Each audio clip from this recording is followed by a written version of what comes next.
रास क्या है और महारास क्या है? बहुत लोग तो यही समझते हैं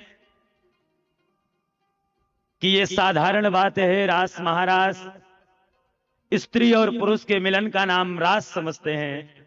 ये स्त्री और पुरुष के मिलन का नाम रास नहीं भगवत भक्तों, रास का नाम है भक्त और भगवान से मिलन का नाम है रास। ध्यान देना, बहुत गूढ़ बात है।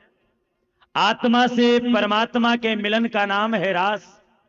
जैसे ये शरीर कब तक संचालित है? बोले जब तक शरीर के अंदर आत्मा है, और आत्मा निकल जाने के बाद शरीर शून्य हो जाता है, ठंडा पड़ जाता है।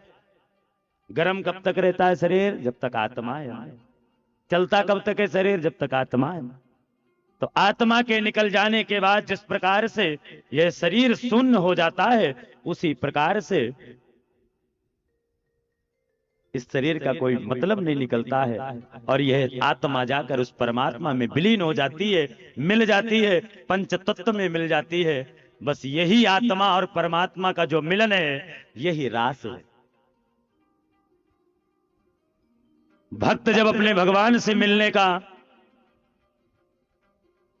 भाव करता है, भक्त जब अपने भगवान से मिलन रूपी विरह में अग्नि में धधकने लगता है और कन्हैया के पास या भगवान परमात्मा के पास जाकर मिल जाता है, बस उसी का नाम रास हो जाता है।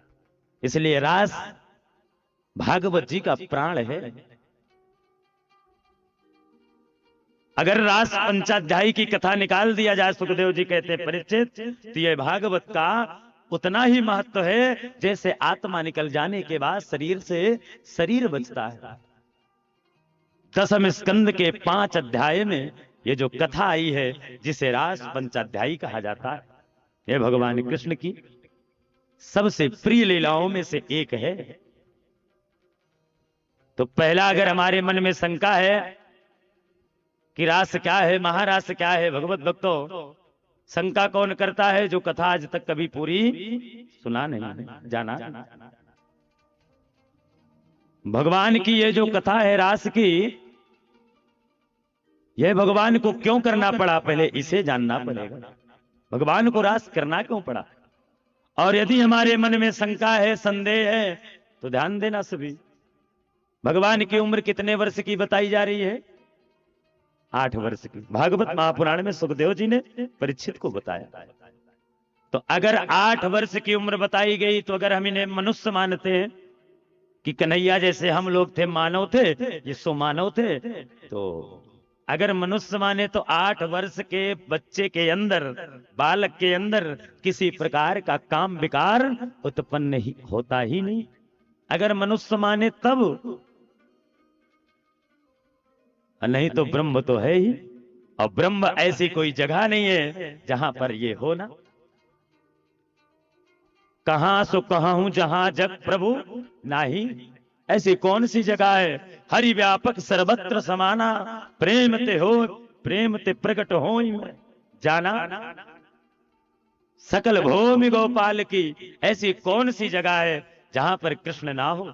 हमें लगता है कि पर्दा के पीछे जाकर के गलत काम कर लेने से कोई देखेगा नहीं।